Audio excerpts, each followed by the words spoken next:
Good afternoon, dear students. I am your teacher Sanjana. I hope all of you are well. Students, in today's commerce class, we will do a new chapter in economics, that is expenditure and saving. Expenditure and saving आज हम लोग chapter start कर रहे हैं. Law of diminishing marginal utility ये chapter हम लोग complete कर चुके हैं. So let's begin.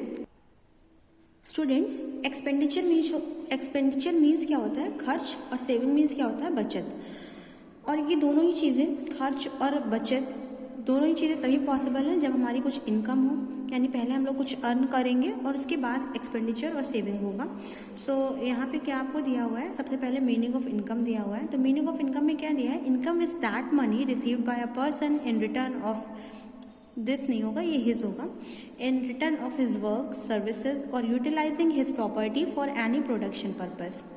यानी स्टूडेंट्स का मतलब क्या है कि इनकम मनी का वो हिस्सा है जब कोई पर्सन क्या करता है, अपने काम के बदले में या सर्विस देता है उसके बदले में, या फिर अपनी प्रॉपर्टी को यूटिलाइज करवाता है, यूज़ करवाता है किसी प्रोडक्शन पर्पस से, तो उसके बदले में जो पैसा मिलता है उसे हम लोग इनकम बोलते हैं. When a tailor stitches cloth and earn money on account of his services, that money is his income. यानी जब भी कोई टेलर अपना कोई भी डॉक्टर है, टेलर है, टीचर है, जब भी अपनी सर्विसेज देता है उसके बदले में जो उसको पैसा मिलता है वो उसकी इनकम होती है. ओके स्टूडेंट्स, अब करेक्टरिस्टिक्स क्या है इनकम की? Income is derived on the basis of time, that is daily income, weekly income, monthly income, yearly income etcetera. यानी इनकम कैसी भी हो सकती है, जो आपको डेली बेसिस पे मिल रही हो, या वीकली बेसिस पे मिल रहा हो, या मंथली बेसिस पे मिल सकता है. ठीक है. काइंड्स ऑफ इनकम क्या है? Income is a stage in between the human efforts and satisfaction. Income होती क्या है एक्चुअल में? हमारी एफर्ट्स, यानी जो हम लोग कोशिशें करते हैं, मेहनत करते हैं, और सेटिस्फैक्शन यानी जो हम लोग को उसके थ्रू जो सेटिस्फेक्शन मिल रहा होता है, उनके बीच की एक स्टेज है. Income is of two types, दो तरह की होती है. मंथली इनकम होती है जो हमको हर मंथ मिलता है मनी के फॉर्म में, और रियल इनकम क्या कौन सी होती है? देखिए, रियल इनकम का पता कैसे चलता है? Is determined on the basis of the purchasing power of the individual. इसका मतलब है कि जो भी इंसान की परचेजिंग पावर जितनी होगी, यानी वो जितनी चीज़ें खरीद सकता है, यानी उसकी पावर कैपेबिलिटी जो है, उसी से हम लोग क्या पता करते हैं? वो हमारी रियल इनकम के बारे में बताता है. कि अगर सपोज करिए किसी को 10,000 मंथली सैलरी मिल रही है, तो उसकी तो मंथली सैलरी होगी, लेकिन अगर वो खर्च 20,000 कर रहा है, तो यानी उसकी मंथली इनकम क्या है? उसकी जो रियल इनकम है वो उसकी परचेजिंग पावर के अकॉर्डिंग 20,000 या उससे ज़्यादा होगी. ओके स्टूडेंट्स, नेक्स्ट हम लोग का यूटिलाइजेशन ऑफ इनकम.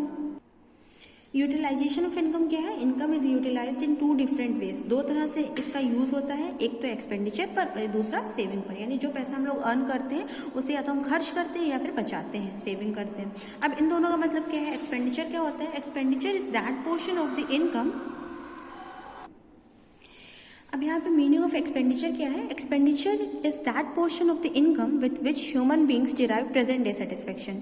तो क्या एक्सपेंडिचर क्या होता है? खर्चा हम लोगों को जो हमारी ज़रूरतें होती हैं उनको पूरा करने के लिए हम लोग जो पैसा खर्च करते हैं वो हमारा एक्सपेंडिचर है, और उससे हमको तुरंत सेटिस्फेक्शन मिलता है, यानी प्रेजेंट डे सेटिस्फेक्शन हमको देता है. यानी हम लोगों ने खर्च किया, तुरंत हमको सेटिस्फेक्शन मिल गया. तो एक्सपेंडिचर जो है, in other words, expenditure is the way by which man meets out his necessities, जिसके थ्रू हमारी नेसेसिटीज़ या आवश्यकताएँ पूरी होती हैं. काइंड्स ऑफ एक्सपेंडिचर क्या है? एक्सपेंडिचर कितने तरह का होता है? मेनली टू टाइप्स का होता है, इंडिविजुअल और सोशल. इंडिविजुअल एक्सपेंडिचर को आप पर्सनल एक्सपेंडिचर भी मान सकते हैं, कि जब भी कोई पर्सन अपने ऊपर पैसा खर्च कर रहा है, अपनी फैमिली पे खर्च कर रहा है, तो उसे हम लोग क्या बोलेंगे? इंडिविजुअल. जैसे वो अपने फूड पर खर्च कर रहा है, फूड, क्लोथिंग, मेडिसिन, जो नेसेसिटीज़ हैं. इसके अलावा और किस पे खर्च कर सकता है? जैसे अपनी एसेंशियल ऑफ लाइफ के लिए, जैसे प्रीशियस मेटल्स ले रहा है और कॉस्टली फर्नीचर वगैरह ले रहा है. थर्ड टाइप क्या है हम लोग का? जैसे उसने लाइफ इंश्योरेंस करा के रखा है, डिपॉजिट्स विद बैंक. तो ये सब जो हमारे हैं, ये हम खुद अपने पर्सनली अपने लिए यूज़ कर रहे हैं. उन खर्चों को हम लोग क्या बोल देंगे? Individual expenditure. दूसरा क्या है? Social expenditure. Social expenditure students क्या होता है? जो सोसाइटी के लिए आते हैं. ये भी दो तरह के होते हैं, ऑब्लिगेटरी और ऑप्शनल. ऑब्लिगेटरी वो होते हैं जो नेसेसरी हैं, जो कंपलसरी है हम लोग को देना, जैसे टैक्स हो गया, हाउस टैक्स हो गया, वाटर टैक्स हो गया. इसके लिए तो सभी को देना पड़ेगा. ठीक है. इसके अलावा हम लोगों का क्या है? ऑप्शनल एक्सपेंडिचर कौन से हैं? जिसमें हम लोग डोनेशन करते हैं. ये सबका करना ज़रूरी नहीं है, जिसकी इच्छा होगा वो करेगा.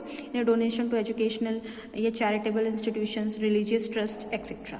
ओके स्टूडेंट्स, इसके बाद आता है सेविंग. सेविंग क्या होती है? Saving is that part of income which is set aside in a productive manner. Saving मतलब हमारा इनकम का वो हिस्सा है जिसे हम प्रोडक्टिव मैनर का मतलब होता है किसी काम में इस्तेमाल करना, in order to meet out some future requirements. और ये हमारा जो सेविंग होता है ये हमको प्रेजेंट सेटिस्फेक्शन नहीं देता है, ये हमारी फ्यूचर की रिक्वायरमेंट्स को पूरा करता है, यानी हमको भविष्य में इसका फ़ायदा मिलेगा। एक बात याद रखिएगा कि अगर से इन दोनों के बीच में डिफरेंस पूछा जाए तो डिफरेंस क्या है? Expenditures and saving have one thing in common. In both cases wealth is given in exchange. Wealth हम लोग दे रहे हैं, लेकिन ये याद रखिएगा कि एक्सपेंडिचर जो है वो प्रेजेंट डे सेटिस्फेक्शन दे रहा होगा और सेविंग फ्यूचर में सेटिस्फेक्शन देगा। अब नेक्स्ट हम लोग का दिया है distinction between hoarding and saving. Hoarding and saving क्या होता है? होर्डिंग वो होता है जब हम लोग किसी भी पैसे को सेव करके रख देते हैं और अनप्रोडक्टिव मैनर में रख देते हैं, यानी हम लोगों ने पैसा रखा हुआ है घर पे, किसी में इस्तेमाल नहीं हो रहा है, तो उसे होर्डिंग बोलेंगे। और सेविंग क्या होगी? जिसको प्रोडक्टिव मैनर में, जैसे हम लोग ने, अब आप सोच रहे होंगे कि तो क्या हम लोग सेविंग नहीं करते हैं? हम लोग तो पैसा जो होता है बैंक में जमा कर देते हैं, जो भी सेविंग करते हैं, तो वो बैंक से पैसा दूसरे भी जो बिजनेसमैन होते हैं या फिर जो भी नीडी होते हैं वो लोग क्या करते हैं? उसको लोन लेते हैं, उसको प्रोडक्शन में लगाते हैं। तो कहीं ना कहीं वो हमारा सेविंग इसलिए है क्योंकि वो पैसा भी कोई ना कोई पर्सन क्या कर रहा है? प्रोडक्शन में लगा रहा है। तो इस तरह से हमारा जो बैंक वाला सेविंग है, बैंक में जो पैसा रख रहे हैं वो सेविंग है। लेकिन अगर घर में कोई पैसा ऐसा फालतू पड़ा हुआ है, किसी भी काम में नहीं लग रहा है और सिर्फ सेव करके रखा गया है, तो उसे सिर्फ होर्डिंग बोलते हैं। वो सेविंग नहीं होता है, वो अनप्रोडक्टिव है। ओके स्टूडेंट्स, आई होप यहाँ तक के समझ में आया होगा।